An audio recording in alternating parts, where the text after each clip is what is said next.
Not every corner of this planet was made for humans. Some places, while breathtaking at first glance, hide a heartbeat that doesn't welcome ours. There are lands where a single misstep can mean the end, where water burns, forests watch, and silence screams louder than thunder. In this journey, we'll uncover Earth's most dangerous places, places that have swallowed explorers whole, erased footprints in seconds, and left behind nothing but legends. And if you make it to the end, you'll discover the most terrifying place of all, a location so mysterious it's haunted humanity for generations. Because in the wildest corners of nature, beauty can be a trap, and survival is never guaranteed.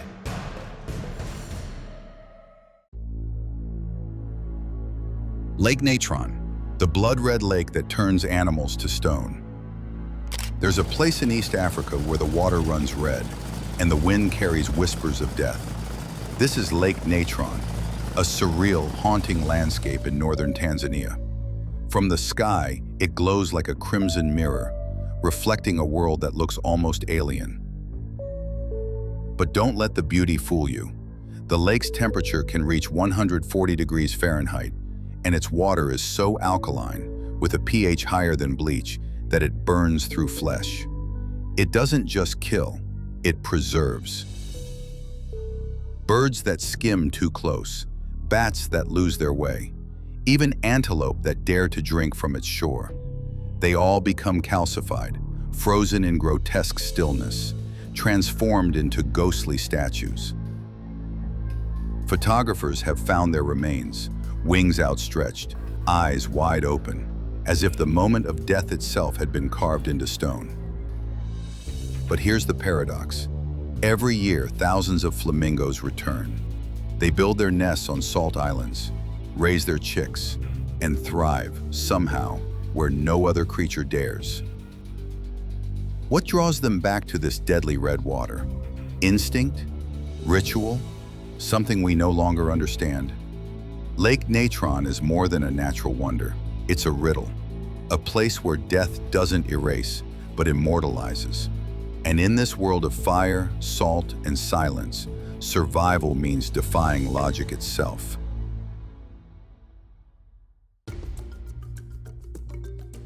Snake Island, where every step could be your last.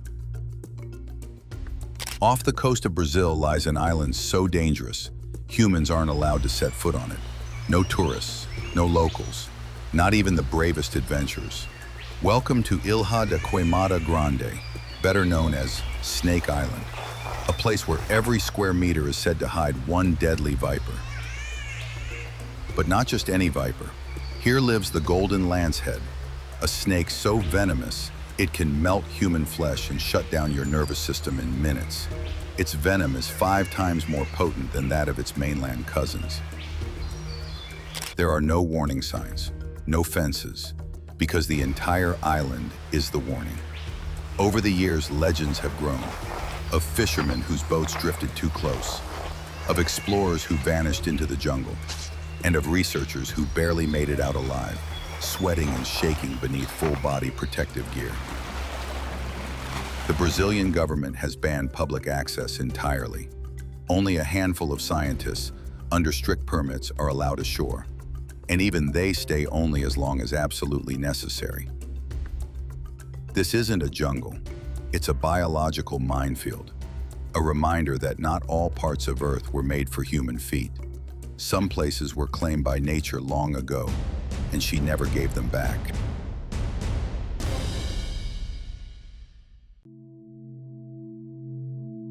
Danakil Depression, Ethiopia's gateway to hell. There's a place in Ethiopia where the earth doesn't whisper, it screams, where the air smells of sulfur, the ground boils with acid, and even the colors seem unnatural, like a hallucination brought to life. This is the Danakil Depression, often called the hottest place on Earth. Temperatures here regularly soar past 122 degrees Fahrenheit. There's no shade, no rain, no mercy. Instead, you'll find neon green acid lakes, blinding white salt flats, and vents spewing toxic steam. The land here looks less like Earth and more like a forgotten planet. Scientists call it a geological gateway to hell, and yet people live here. The Afar people have survived in this inferno for centuries. They walk barefoot across salt crusts. They collect minerals. They tell stories. Stories of an ancient fire god sealed beneath the earth, of a time when digging too deep might awaken his wrath. And perhaps it already has. Archaeologists who venture into Danakil often return disoriented, burned, or hallucinating, pushed to the edge by the heat, the fumes, the silence. This is not a place to visit. It's a place that visits you, in dreams, in nightmares, in the deepest corners of human fear. Because Danakil isn't just deadly, it's primordial, a reminder that beneath our feet, the earth is always boiling with secrets. Grand Prismatic Spring, America's most beautiful death trap. In the heart of Yellowstone, there's a place so vivid, it feels like nature dipped a brush in fire and painted the earth. From above, it looks almost unreal. A glowing halo of color, deep sapphire in the center, rippling out into rings of fiery orange, red, and gold. This is the Grand Prismatic Spring, the largest hot spring in the United States. But beneath the beauty is danger. The water here often reaches over 158 degrees Fahrenheit, hot enough to melt skin in seconds. It's not just a pool, it's a cauldron. The vibrant colors, they're caused by extremophile bacteria, organisms that thrive in scalding, toxic conditions, creatures that shouldn't exist, but do, and they serve as a warning. Over the years, people have slipped in, some lured by curiosity, others by carelessness. Their bodies dissolved within minutes. Gone. No recovery. No remains. The Grand Prismatic isn't fenced off. There's no glass barrier, just a thin boardwalk and a decision to look closer or step back. Because this isn't a postcard. It's a place where the earth reminds you who's in charge. A place where the most beautiful things might also be the last things you ever see. The Great Blue Hole, the ocean's deepest eye. Off the coast of Belize, hidden within a sea of turquoise, a perfect circle of darkness stares back from the deep. This is the Great Blue Hole, a yawning underwater sinkhole, nearly 1,000 feet wide and over 400 feet deep. From above, it looks like an eye carved into the ocean, calm, unblinking, ancient. But beneath that surface, silence, cold, pressure, and the unknown. Long ago, this place was a dry cave. Then the sea rose, the ceiling collapsed, and what was once rock and air became a vertical abyss filled with secrets. Divers say the deeper you descend, the more the world fades away. Light vanishes, sound disappears. It becomes just you and the deep. But this descent isn't without danger. Strong undercurrents swirl unexpectedly. Nitrogen narcosis clouds the mind, turning directions into illusions. And hidden within the darkness are razor-sharp limestone formations, silent traps that have claimed even experienced divers. Some who went in never came back. Their final dive marked by nothing but bubbles drifting up toward a world that no longer knew they existed. The Great Blue Hole doesn't roar or rage. It waits, a still watching reminder that the deepest places on Earth don't need monsters to be terrifying. They just need silence. Shark Alley, where the hunters become the hunted. Between two tiny islands off the coast of South Africa, Dyer Island and Geyser Rock, lies one of the deadliest stretches of ocean on Earth. It's called Shark Alley, and for good reason. Here the waters churn with great white sharks, some of the largest and most aggressive on the planet.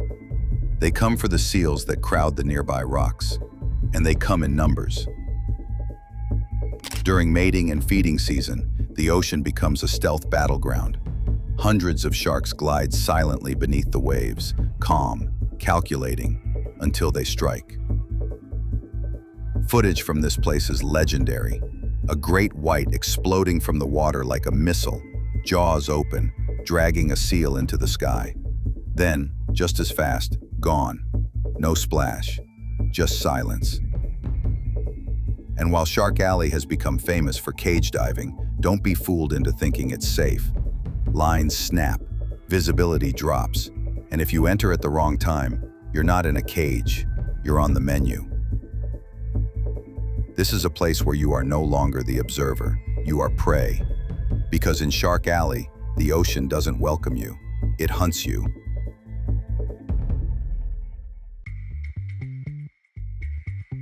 Mount Nyiragongo, the volcano that never sleeps. Deep in the jungles of the Democratic Republic of Congo, there's a mountain that breathes fire. This is Mount Nyiragongo, one of the most dangerous volcanoes on Earth. It doesn't rumble or warn, it simply erupts. At its heart lies a massive lava lake, always simmering, always angry. The heat rising from the crater is enough to melt rock. The glow can be seen for miles, a red eye watching the land below. In 2002, without warning, Nyiragongo burst open. Lava tore down the slopes at 37 miles per hour, faster than most people can run. It swallowed homes. It burned roads. It cut the city of Goma in half. Nearly 400,000 people were forced to flee in chaos. Many never made it. And the scariest part? It could happen again, at any moment. Scientists monitor the cracks around the base. They're widening, breathing, like the mountain is shifting in its sleep. But this volcano doesn't sleep. It waits, because unlike hurricanes or earthquakes, Nyiragongo gives you no time, no second chances, just fire and whatever's left behind. Mount Merapi, living on the edge of fire. In central Indonesia, rising like a titan from the lush green earth, stands a volcano that never truly rests.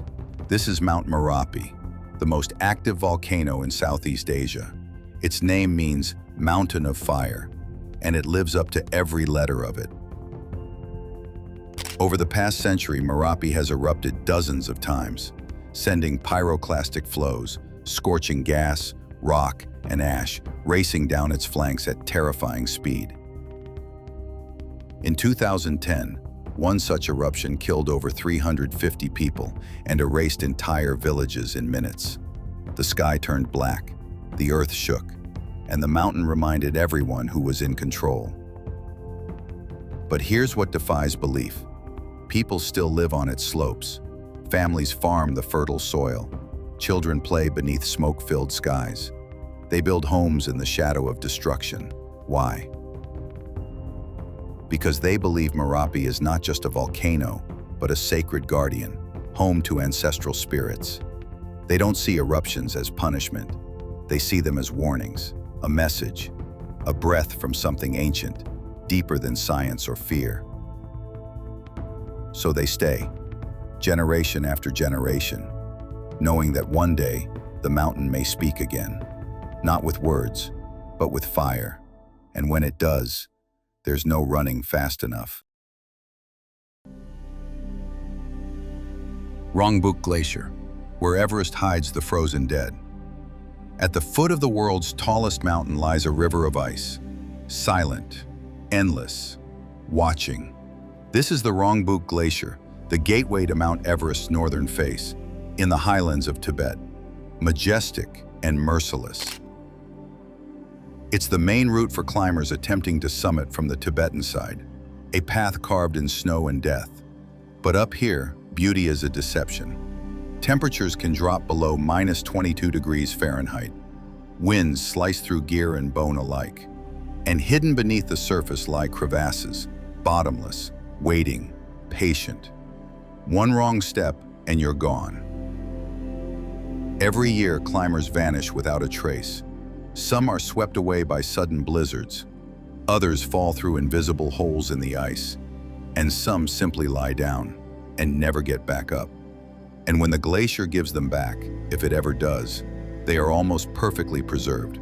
Skin, hair, even clothing, frozen in time, as if still waiting to reach the summit. They become monuments to ambition, their frozen faces a warning to the living. Up here, the mountain always decides. The Rongbuk Glacier doesn't kill out of rage. It kills in silence, in stillness, in cold that feels more like sleep than death. And Everest? She never looks down. She just waits.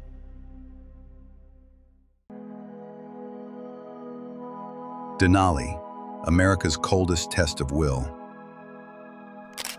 Rising above the clouds in Alaska's heartland, Denali pierces the sky like a blade of ice. It's the highest peak in North America, over 20,000 feet tall. But altitude is only part of what makes Denali deadly. Out here, nature doesn't just test your endurance, it challenges your will to exist. Temperatures can plummet to minus 76 degrees Fahrenheit. Winds howl at nearly 100 miles per hour. And the oxygen at the summit? Half of what you breathe at sea level. Snow hides deep crevasses. Blizzards strike without warning. And the cold? It's not just uncomfortable, it's lethal. Some climbers freeze to death in their tents, still zipped inside their sleeping bags. Others vanish into ice fields, never to be found. A few are discovered years later, frozen in time like human time capsules. Despite the risks, hundreds still attempt the climb every year, driven by pride, by purpose, by something hard to name. Because Denali isn't just a mountain, it's a measure of something deeper, the line between ambition and survival. And out here, you don't get to decide when you've had enough. The mountain does. Oymyakon, the coldest inhabited place on Earth. There's cold, and then there's Oymyakon. Tucked deep in the frozen valleys of Siberia, this remote village holds the brutal title of being the coldest, permanently inhabited place on Earth. Here, winter isn't a season, it's a way of life. Temperatures have dropped to minus 96 degrees Fahrenheit, cold enough to freeze skin in seconds, burst car tires, and turn your breath into tiny shards of ice.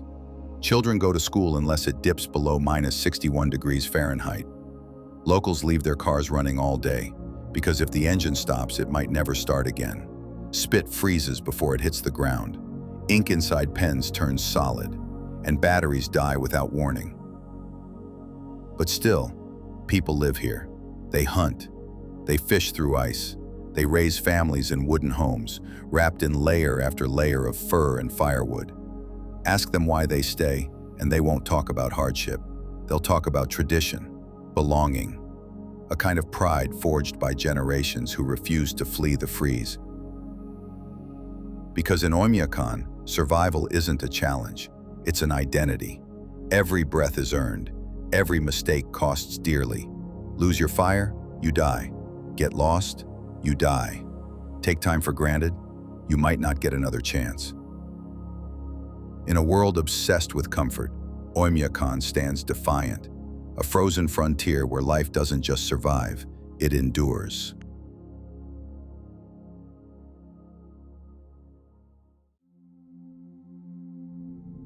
McMurdo dry valleys, the land where even bacteria die. Welcome to the coldest desert on Earth. No sand, no snow, just stone, silence, and death. This is the McMurdo dry valleys of Antarctica, a place so harsh, so lifeless, it's been called Earth's closest twin to Mars. Here, the wind howls at over 180 miles per hour, stripping away all moisture. No rain has fallen in millions of years.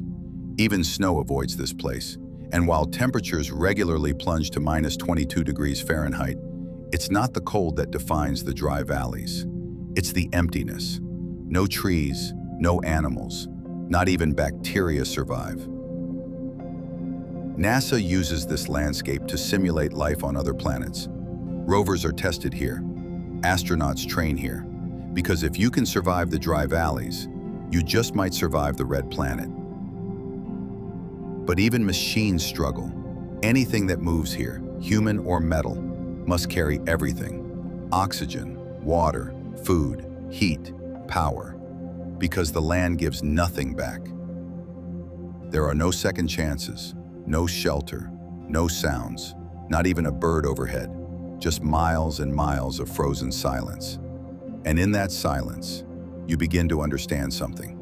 Some places on Earth were never meant for life, not because they hate it, but because they forgot it ever existed. The Sundarbans, a forest that hunts you back. Where the rivers of India and Bangladesh meet the sea, a vast green labyrinth rises from the mud and mist. This is the Sundarbans, the largest mangrove forest on Earth, a place of tangled roots, tidal shadows, and predators that know these waters better than any human ever could. Here, the food chain runs on fear. Saltwater crocodiles lurk beneath the surface. King cobras slither silently through the reeds. Mosquitoes carry disease like tiny messengers of death. But the most feared of all? The Bengal tiger. Unlike most tigers, these don't run from humans, they hunt them.